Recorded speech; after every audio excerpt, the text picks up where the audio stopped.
ఉంగరం గుర్తుకే ఉంగరం గుర్తుకే ఉంగరం గుర్తుకే.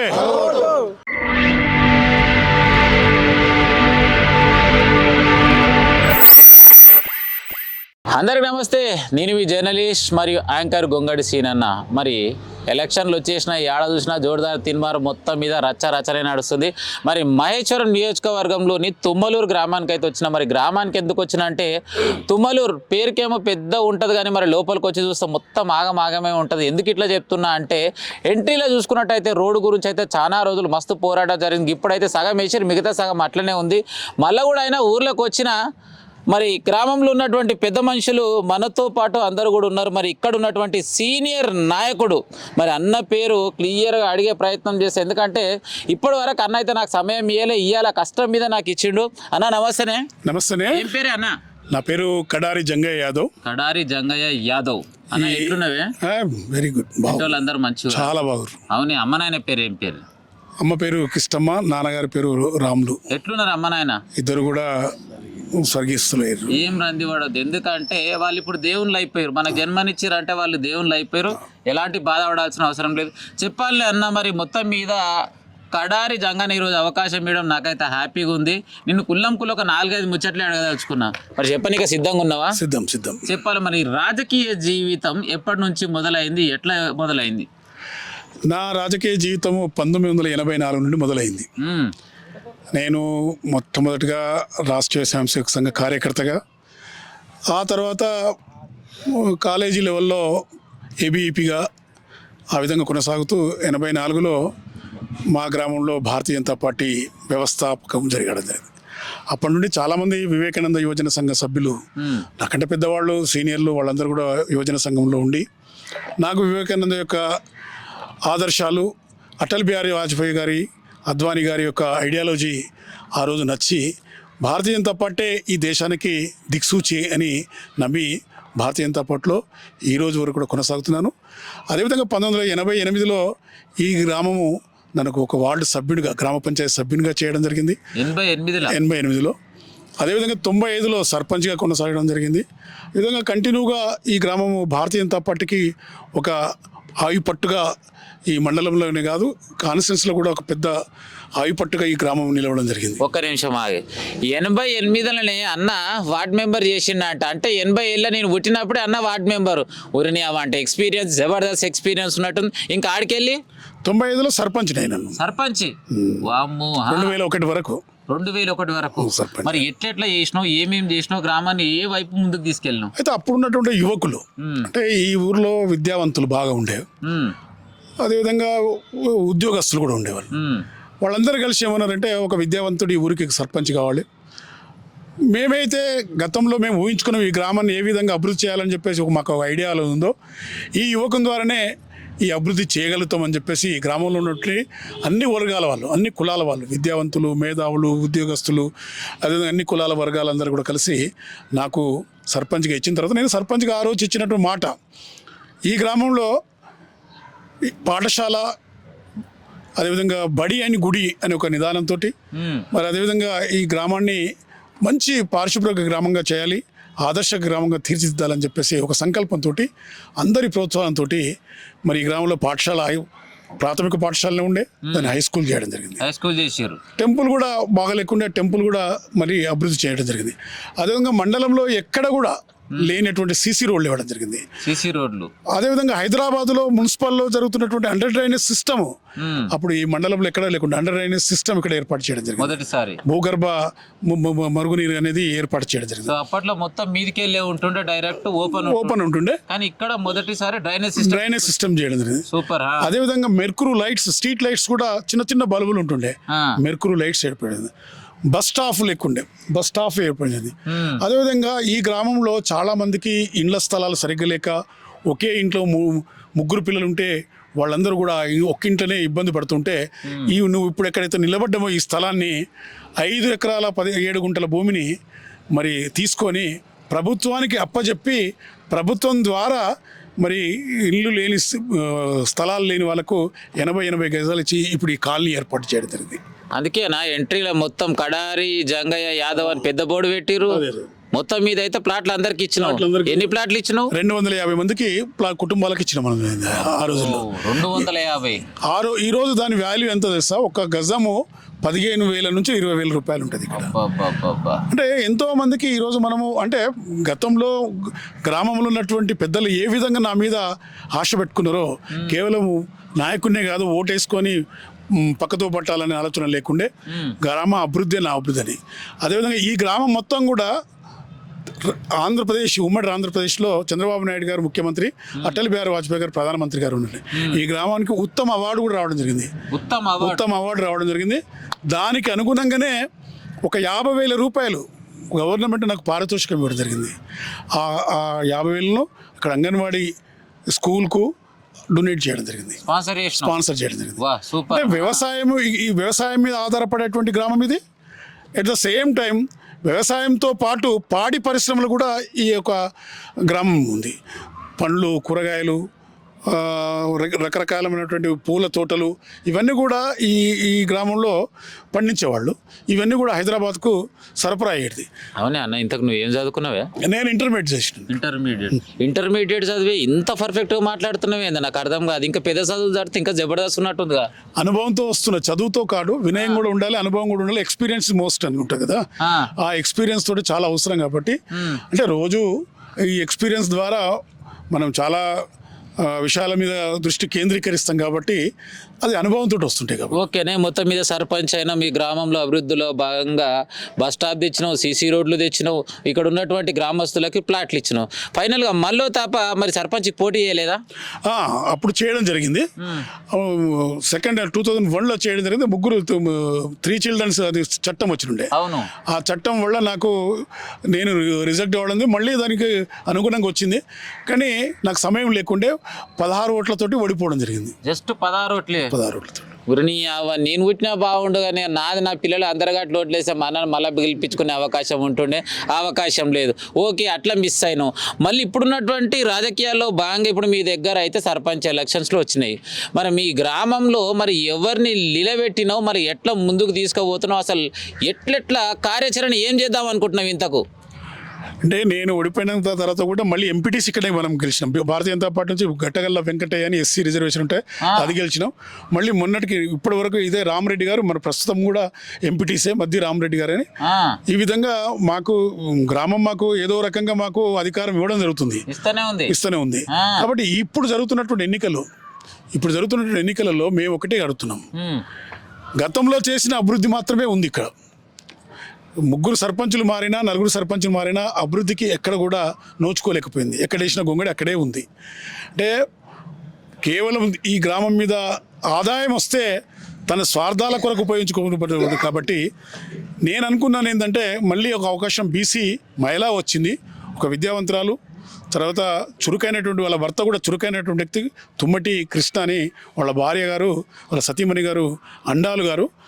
వాళ్ళు ఆర్థికంగా ఇంకోరి మీద ఆధారపడలేరు. అంటే ఈ గ్రామంలో ఏదైనా వనరులు వస్తే కూడా నేను సంపాదించుకోవాలనే ఆలోచన ఏ కోశాన లేదు వాళ్లకు. కాబట్టి అలాంటి వాళ్ళు నిస్వార్థంతో సేవ చేయాలనే దృక్పథంతో వస్తున్నటువంటి వ్యక్తులు, వాళ్ళను గెలిపించాలి. వాళ్లకు అనుగుణంగా మేమందరం ఇక్కడ ఉన్న వాళ్ళందరం కూడా అన్ని విధాలు తోడ్పడతాం. గ్రామాభివృద్ధికి అయితే మిగిలిపోయినాయో ఆ మిగిలిపోయినటువంటి పనులను కూడా వారి ద్వారా ప్రభుత్వానికి తెలియజేసి, అదేవిధంగా మనకున్నటువంటి ఎంపీ గారు ఉన్నారు, ఎంపీ ఫండ్స్ తోటి కూడా ఈ గ్రామాన్ని అభివృద్ధి చెందడానికి సిద్ధం. గతంలో ఉన్నటువంటి సర్పంచ్ ఏ పార్టీలు ఉండే, ఏ పార్టీ నుంచి గెలిచి ఎట్లా అభివృద్ధి చేసాడు? గతంలో ఉన్నటువంటి సర్పంచ్ ఏ పార్టీ అనేది నేను చెప్పడం లేదు, ఎందుకంటే అన్ని పార్టీలు వాళ్ళు వేయాలి. కాబట్టి నేను ఆ పార్టీ ఈ పార్టీ అని పుట్టుకతో వస్తున్నప్పుడు భారతీయ జనతా పార్టీ, ఆ తర్వాత తెలుగుదేశం, ఆ తర్వాత టీఆర్ఎస్, ఆ తర్వాత ఇప్పుడు ప్రస్తుతం కాంగ్రెస్. కానీ నేను మాత్రం కాదు, అది ఇదే కండువా వేసుకున్నాం అంటే తీయలే, మెడలకెళ్ళి తీయలేదు. ఇది ఇంకొక ముచ్చట అడుగుతానే, ఈ 3 క్వశ్చన్లు అడుగుతా, ఇదైతే ఉన్నది ఉన్నట్టు చెప్పాలి, ఏమాత్రం చేంజ్ ఉండొద్దు. రైట్. మీ మహేశ్వరం నియోజకవర్గానికి ఎమ్మెల్యేగా 3 పోటీ చేశారు. 1 అందల శ్రీరాములు యాదవ్, 2 సబితా ఇంద్రారెడ్డి, కాంగ్రెస్ పార్టీ నుంచి కేఎల్ఆర్. మరి కేఎల్ఆర్ గురించి ఒకటే మాట, అసలు ఏం చెప్తావు? 1 కేఎల్ఆర్ గారికి వారి గురించి చెప్పాలంటే కూడా చెప్పాలనే అంత ఏమీ లేదు. ప్రజలు ఇచ్చిన తీర్పు ఒకరికి, నీకు తీర్పు ఇవ్వలే ప్రజలు. అయినా నువ్వే ఎమ్మెల్యేగా చలమని అవుతున్నావు ఇక్కడ. అంటే ప్రభుత్వం నీలో ఉంది, ప్రభుత్వం అధికారంలో ఉందని చెప్పేసి అండదండలు పెట్టి ఏది నేనే చెప్పింది నేను చెప్పిందే వేదం ఇక్కడ అని చెప్పేసి నువ్వు శాసిస్తున్నావు. ఒక్కసారి ఆలోచన చేసుకో. నువ్వు మేడ్చెల్ల నెగ్గలేకపోయినావు, తర్వాత ఎక్కడో చేవెళ్ళ కాన్స్టిట్యున్సీలోకి వెళ్ళి వచ్చి మళ్ళీ ఇక్కడ కూడా పోటీ చేసినావు. అయినా ప్రజలు నీకు అనుకూలంగా తీర్పు ఇవ్వలేదు. కానీ అలా నువ్వు నేనే ఎమ్మెల్యేను, నేనే శాసిస్తా ఈ ప్రాంతాన్ని అని చెప్పేసి అనడంలో మరి వాళ్ళ విఘ్నతగా వదిలిపెడతాను. ప్రజలు ఇచ్చిన తీర్పు ఎవరికి ఇచ్చిండ్రు? సబితారెడ్డికి ఇచ్చారు. రెండవ తీర్పు ఎవరికి ఇచ్చారు? శ్రీరాములకి ఇచ్చారు. ఇలా శ్రీరాములకు లోకలు, సబితారెడ్డి నాన్ లోకల్ అయినా సరే 3 సార్లు ఎమ్మెల్యే ఇక్కడ కాబట్టి ఆమె అధికారంలో ఉంది కాబట్టి ఆమె అధికారంలో ఆమెకు ఉండాల్సిందే, కాదని లేదు. కానీ నీవు 3వ స్థానంలో ఉండి నేనే ఎమ్మెల్యేను, నేనే మీ ఈ ఏరియాకు పూర్తి డిక్టేటర్గా చెలామణిస్తుందని చెప్పేసి భయపెట్టించి భయభ్రాంతులకు గురి చేసి ఈరోజు ఏదో ప్రభుత్వం ద్వారా వస్తున్నటువంటి పథకాలు అవుతున్నాయో మీరు మా పార్టీకి ఓటు వేయకపోతే నీకు మేము తర్వాత చూస్తానని చెప్పేసి అన్నాను. ఈరోజు ఏంది నువ్వు చూసేది? నీ ప్రభుత్వం ఇచ్చింది ఏంది? ఇలా ఉచిత బియ్యం ఇస్తున్నావు. ఉచిత బియ్యం ఎవరివి? కేంద్ర ప్రభుత్వం. ఈరోజు గ్రామాలలో ఎన్నికలు పెట్టకుండా 2 సంవత్సరాలు అయినది. గ్రామాభివృద్ధి కొంత కుట్టుపడింది. గతంలో గ్రామాభివృద్ధి ఉన్నప్పుడు గ్రామంలో ఉన్నటువంటి ఈ యొక్క చెట్లు నాటే కార్యక్రమం కానీ, అది వీధి లైట్లకు కానీ, సీసీ రోడ్లకు కానీ అన్నీ కూడా కేంద్ర ప్రభుత్వ నిధులతోటే మరి ఇవ్వడం జరిగింది. ఆ కేంద్ర ప్రభుత్వ నిధులతోటే ఈరోజు గ్రామాలు అభివృద్ధి చెందినాయి. ఏనాడైతే నువ్వు ఎన్నికలు ఆగిపోయిన తర్వాత రాష్ట్ర ప్రభుత్వం అధికారంలోకి వచ్చిన తర్వాత ఎక్కడుంది నీ అభివృద్ధి? మరి గతంలో పనిచేసినటువంటి సర్పంచులకు బిల్లులు ఇవ్వలేని చేత కానీ ప్రభుత్వం మీది ఎలా ఈ రోజు వరకు కూడా చాలా మంది గరీబ్ సర్పంచులు మరి బిల్లులు ఇవ్వకుండా వాళ్ళు ఏది ఆత్మహత్యలు చేసుకున్నారు. వాళ్ళు వేరే కూలి పని చేసుకుంటున్నారు. అలాంటి పరిస్థితి రాష్ట్ర ప్రభుత్వం చేయడం జరిగింది. రైట్. కేఎల్ఆర్ గురించి అడిగితే అయితే మొత్తం పప్పు చేసినాం. మరి మీ నియోజకవర్గానికి గతంలో హోమ్ మినిస్టర్, తర్వాత విద్యాశాఖ మంత్రి, ప్రస్తుతం ఇప్పుడు ఎమ్మెల్యే సబితా ఇంద్రారెడ్డి గురించి అడిగితే ఒకటే నిమిషంలో చెప్పాలి. ఏం చెప్తావు చెప్పిగా? అంటే సబితారెడ్డి గారి గురించి చెప్పాలంటే ఆ రోజు రాజశేఖర రెడ్డి గారు చెవెళ్ళే చెల్లెమ్మ అని చెప్పేసి ఒక బిరుదు సంపాదించుకుంది. గతంలో ఇంద్రారెడ్డి గారు వాళ్ళ భర్త గారు ఉండే, తాను కూడా హోమ్ మినిస్టర్ ఉండే, లేబర్ మినిస్టర్ ఉండే, విద్యాశాఖ మంత్రి ఉండే. ఆ రోజు ఇంద్రారెడ్డి గారు తెలంగాణ అంశం మీద కూడా పోరాటం కూడా చేయడం జరిగింది. తెలంగాణ ఉద్యమాన్ని మళ్ళీ ఈ ప్రాంతం మొత్తం కూడా ఇంద్రారెడ్డి గారు తిరగడం జరిగింది. దాన్ని దృష్టిలో పెట్టుకొని మొట్టమొదటిసారిగా సబితారెడ్డి మహేశ్వరం వచ్చినప్పుడు అరే ఇంద్రారెడ్డి గారు సతీమణి గారు తెలంగాణ ఉద్యమంలో అతను కూడా పాల్గొన్నాడు, తెలుగుదేశంలో కీలకమైనటువంటి పాత్ర పోషించినటువంటి వ్యక్తి ఇంద్రారెడ్డి గారు. అది రంగారెడ్డి జిల్లాలో ఒక పెద్ద వ్యక్తి, మంచి నాయకుడిగా ఉన్నటువంటి వ్యక్తి భార్య గారు కాబట్టి ఆ రోజు ఒక ఆడపడుచుగా ఈ ప్రాంతం ఆదరించడం జరిగింది, అభిమానించడం జరిగింది, ఆమెకు ఓటు వేసి గెలిపించడం జరిగింది. ఆమె తీరా తిష్టేసి కూర్చోవడం జరిగింది. ఇక్కడ నేను ఇది మాత్రం జరగను, ఇది ఇదే నా హడ్డా అని చెప్పేసి ఆమె తిష్టేషన్ చేశాను. మహేశ్వరం గడ్డ మీకు వెళ్ళిపోతలేదు.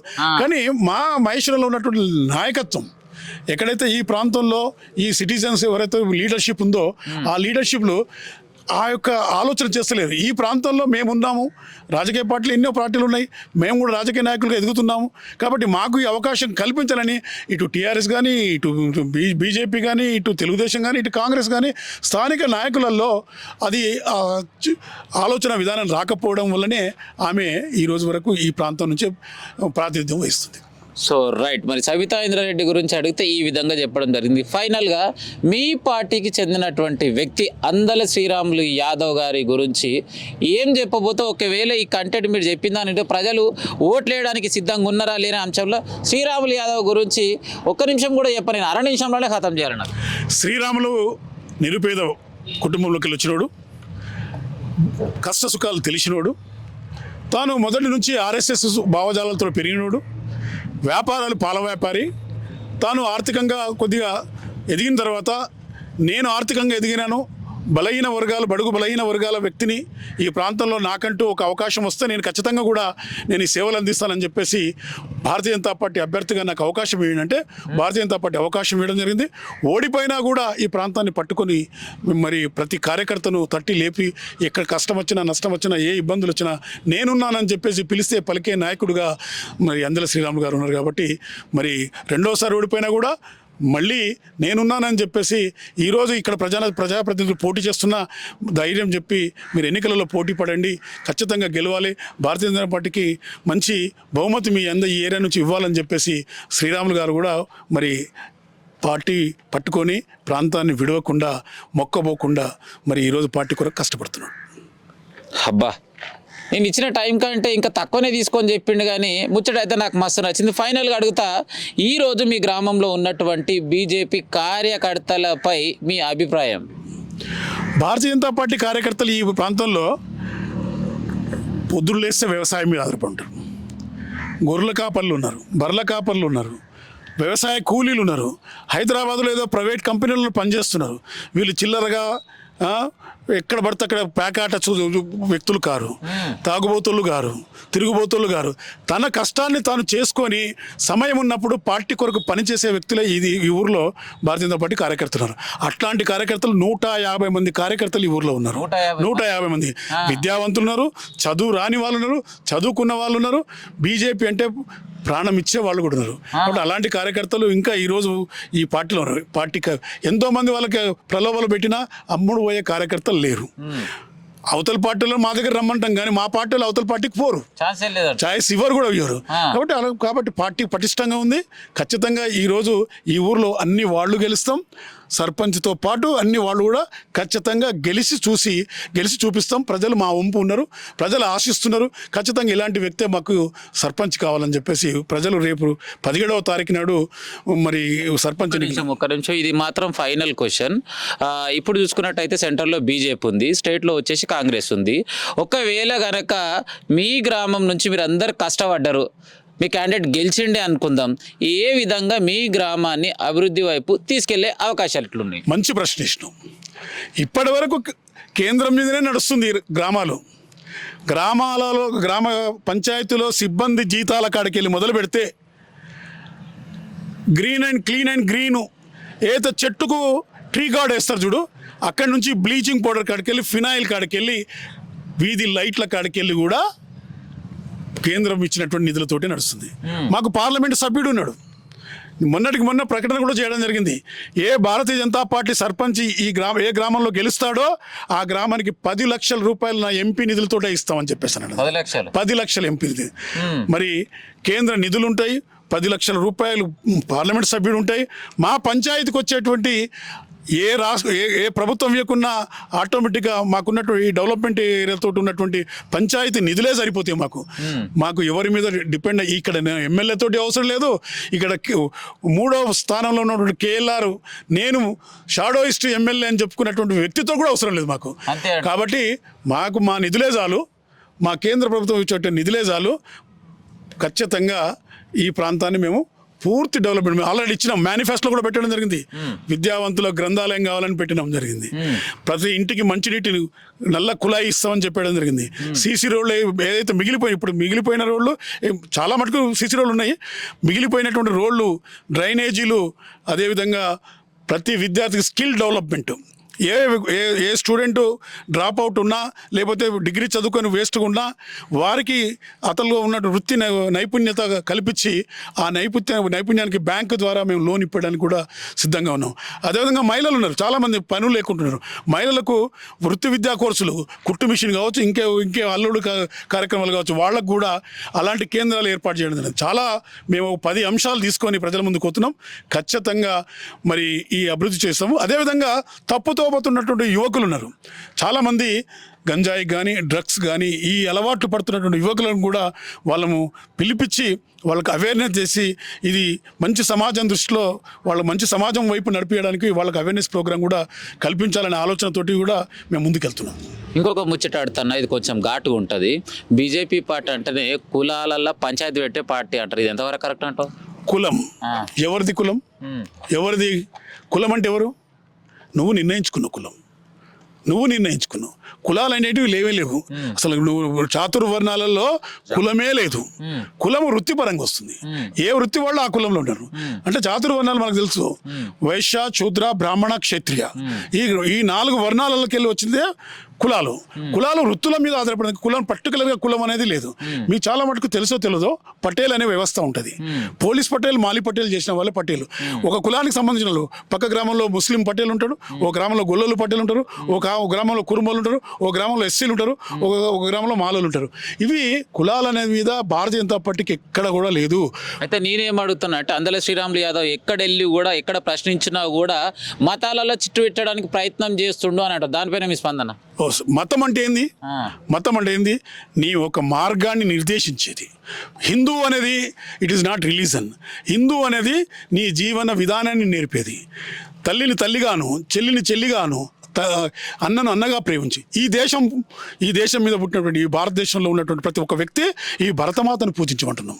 ఏ వ్యక్తి అయితే భరతమాతను పూజించడో, ఏ వ్యక్తి అయితే తల్లిని తల్లిగా గౌరవించడో, ఏ వ్యక్తి అయితే చెల్లిని చెల్లిగా చూడడో ఆ వ్యక్తి ఈ దేశ ద్రోహిగా చూస్తాం. ఈ దేశంలో బాబర్ మసీద్ గురించి మాట్లాడద్దు, అయోధ్య రామ మందిరం గురించి మాట్లాడు. ఎక్కడో పుట్టినట్టు ఆఫ్ఘనిస్తాన్లో పుట్టినట్టు బాబర్ గురించి చెల్లిట్టు కొడుతున్నావు. ఎక్కడో పుట్టిన పాకిస్తాన్లో క్రికెట్ ఇండియా ఓడిపోతే పాకిస్తాన్లో గెలిస్తే ఇక్కడ క్రికెట్ గురించి పాకిస్తాన్ జెండాను వెళ్తున్నావు. ఈ దేశం గురించి మాట్లాడు. ఈ దేశాన్ని ప్రేమించేవాడు, ఈ దేశాన్ని ధర్మము గురించి మాట్లాడేవాళ్ళు, వారిని ధర్మం మా వైపు నడపమని చెప్తున్నాం. అది మేము ఆ మార్గం అంటున్నాం, కానీ మతం కాదు అది. ఓయమ్మ, ఈ అన్నాన్ని వల్కరిస్తే నిజంగా పొద్దుమి కిందాక కూడా ముచ్చట ఒడుస్తట్లేదు. ఇక లాస్ట్ 2 ముచ్చట్లు అడుగుతా అన్న. ఈ ముచ్చట ఎట్లుంటుంది అంటే ఫైనల్గా పెద్ద పోదాం, ఓకేనా? కేసీఆర్ గురించి ఒక్కటే మాట ఏం చెప్తావే? కేసీఆర్ ఉద్యమ నాయకుడు, దాంట్లో ఎవరు కూడా అనుమానపడాల్సిన అవసరం. తెలంగాణ కొరకు తాను త్యాగం కూడా చేయడం జరిగింది. కానీ అలాంటి నాయకుడు నిజంగా కూడా తెలంగాణ ఉద్యమంలో చాలా అంతకుముందు 69లో ఉద్యమం జరిగింది, 79లో ఉద్యమం జరిగింది, ఎన్నో రకాల తెలంగాణ ఉద్యమం పోరాటాలు చాలా జరిగినాయి. కానీ పట్టువిడులేని విక్రమార్కుల్లాగా కేసీఆర్ తెలంగాణ ఉద్యమాన్ని గొంగలి పురుగునైనా ముద్దాడుతా తెలంగాణ కొరకు అని చెప్పేసి సబ్బండ వర్గాలు, సబ్బండ కులాలు అన్ని పార్టీలను ఒక తాటి మీద తీసుకొచ్చి నక్సలైట్ల కాడికి వెళ్ళి ఆర్ఎస్ఎస్ దాకా, రాడికల్ నుంచి ఏబీపీ దాకా, ఎస్ఎఫ్ఐ నుంచి పీడిఎస్ దాకా ప్రతి వ్యక్తిని కదిలించి కేవలం తెలంగాణ అనే నినాదం తీసుకొచ్చి ఒక స్టేజ్ మీద తీసుకొచ్చినటువంటి గొప్ప నాయకుడు కేసీఆర్, కాదని అనలేదు. కానీ అతనిని ఈ విధంగా తయారు చేసింది అట్లా కుటుంబాలు, ఆ కుటుంబ రాజకీయాలే కేవలం దోసుకుందాం అవకాశం వచ్చిందని చెప్పేసి సంపాదించుకోవడం, దాచుకోవడం చేసి ఇలా ఆయన ఈ విధంగా భ్రష్టు పట్టించారు. వా, ముచ్చట అయితే ఎక్దమ్ జబర్దస్త్ చెప్పిండు. మొత్తం మీద కేసీఆర్ అయితే మంచి మనిషే, కానీ ఇంట్లో ఉంటారు కదా పిల్లల కొలువులు ఇస్తే గిట్టనే సంసారం ఆగమవుతుంది అని చెప్పేసి కుల్లం చెప్పిండు. ఇది ఆఖరి ముచ్చట. మరి ఇప్పుడున్నటువంటి సీఎం రేవంత్ రెడ్డి గురించి ఒక్క ముచ్చట ఏం చెప్తావే? రేవంత్ రెడ్డి నాకు చాలా రోజుల నుంచి తెలుసు, ఈ ప్రాంతం వాడే. రేవంత్ రెడ్డి ఏదో ఎన్నుకున్నాడు, దొడ్డదారి పోవాలన్నా ఇంకే దారిన వెతకన్నా తన అనుకున్న లక్ష్యాన్ని పూర్తి చేసుకోవాలనుకున్నాడు. రకరకాల దారులు వెతుకున్నాడు. తొక్కుట్టు సీనియర్లను అందరినీ తొక్కి తన ఏదైతే కోరుకున్నాడో కుర్చీ, ఆ కుర్చీని ఎక్కిండు. కానీ ఒక సీఎం మాట్లాడే విధానాలలో మార్పు రావాలన్నప్పుడు, ఒక ముఖ్యమంత్రి పర్సనాలిటీ డెవలప్మెంట్, వ్యక్తిత్వ వికాసం ఉండాలి. ఒక వ్యక్తిని విమర్శిస్తున్నప్పుడు నాకంటే పెద్దవాడా చిన్నవాడా, మోడీని విమర్శిస్తావు, ఢిల్లీలో పోయి కలుస్తావు. బీసీ గురించి, బీసీల ఏదో రిజర్వేషన్ గురించి నాకు అపాయింట్మెంటే ఇస్తలేడు మోదీ అని చెప్తావు. మొన్నటికి మొన్న మోడీ దగ్గర పక్కన కూర్చున్నావు. మరి నీకు మొన్నట్లు ఇచ్చిన అపాయింట్మెంటు, మరి బీసీల గురించి మాట్లాడే అపాయింట్మెంట్ ఇవ్వలేదని ఎందుకు చెప్తున్నాను? కాబట్టి అబద్ధాలు చెప్పి తనను అధికారాన్ని కాపాడుకోవడానికి ప్రయత్నం చేయడంలో దిట్ట రేవంత్ రెడ్డి గారు. వారిని అవా ముచ్చట విన్నారు కదా. గిసొంటి మంచి జవాబులు దొరకాలంటే అన్న దగ్గరికి రారి. ఇక లాస్ట్కి ఇది ఒక్క ముచ్చటాడితేనే మీ తుమ్మలూరు గ్రామ ప్రజలు మొత్తము డిఎస్కే న్యూస్ ఛానల్ చూస్తుర్రు. మరి వాళ్ళకి ఫైనల్గా మీ బీజేపీ గుర్తుపై, అంటే ఇప్పుడు బీజేపీ గుర్తు రాదనుకో, సో మీకు ఏ గుర్తు వస్తుందో మళ్ళీ ఆ గుర్తు కోటేయాలంటే ఒక్కటే ముచ్చట అసలు ఏం చెప్తావు? ఇక ఈ యొక్క ఛానల్ను చూస్తున్నటువంటి ప్రేక్షక మహాశయులందరికీ కూడా, ఈ ఛానల్ యజమానికి గొంగడి సీనుకు, ఈ గ్రామ ప్రజలందరూ కూడా హృదయపూర్వకంగా ధన్యవాదాలు తెలియజేస్తున్నాను. 17వ తారీఖు నాడు మన గ్రామ పంచాయతీ ఎన్నికలు జరగబోతున్నాయి. మన గ్రామ పంచాయతీ సర్పంచ్గా పోటీ చేసినటువంటి తుమ్మటి అండాల్ గారి యొక్క గుర్తు వంగరం గుర్తు. వంగరం గుర్తు మొట్టమొదటి సీరియల్ నెంబర్లో ఉంటుంది. ఆ మొట్టమొదటి సీరియల్ నెంబర్లో మొట్టమొదటి ఓటు మీ అమూల్యమైనటువంటి యువకులు, కొత్తగా ఓటు వచ్చినటువంటి యువకులందరూ కూడా 18 సంవత్సరాలు పూర్తయి ఈసారే నేను కొత్తగా ఓటేస్తా అని చెప్పేసి అన్నట్టు మీరు ఆ యొక్క ధర్మం వైపు నడుపుతున్నటువంటి ఈ వంగరం గుర్తు మీద మీ అమూల్యమైన ఓటేసి, అదేవిధంగా మా వార్డు సభ్యులు ఉన్నారు, వాళ్ళకు ఒకరికి గౌన్ వచ్చింది, ఒకరికి స్టూల్ వచ్చింది, ఇంకొకరికి గ్యాస్ స్టవ్ వచ్చింది, అల్మారి వచ్చింది. ఈ గుర్తుల మీద మీ అమూల్యమైనటువంటి ఓటేసి మీరు ఈ గ్రామానికి మళ్ళొక అవకాశం భారతీయ జనతా పార్టీ కార్యకర్తగా, అదేవిధంగా భారతీయ జనతా పార్టీ బలపరిచినటువంటి అభ్యర్థిగా ఈ ఊరికి మళ్ళీ సేవ చేసే అవకాశం మీ అమూల్యమైన ఓటు ద్వారా కల్పిస్తారని చెప్పేసి చేతులు జోడించి ఈ గ్రామ ప్రజలను ప్రాధేయపడుతున్నాను. రైట్, ముచ్చటై తిన్నారు కదా, మళ్ళీ ఎట్లుంది మొదటి నుంచి చివరి దాకా మొత్తం విన్నందుకు మీ అందరికీ చేతులైతే శనార్థి చెప్తున్నాం. మొదటిసారి చూసిన వాళ్ళు అయితే మరి తప్పకుండా గంట కొట్టి అయితే సబ్స్క్రైబ్ చేసుకోరి. ఇదైతే కుళ్ళ చెప్తున్నా, నా వయసు అయితే ఎంత ఉందో అన్న సీనియారిటీ అంత ఉంది. మొత్తం మీద అయితే ముచ్చటైతే జబర్దస్త్ ఉంది. ఓటు వేసే రోజు అయితే జర్ర జాగ్రత్త, మీ ఓటు మీ ఇష్టం, పైకకు పోయి పరిశాన్ కాకురి. ఉంటాం అలా. కెమెరామెన్ సైతో మీ జర్నలిస్ట్ గొంగడి సీనన్న.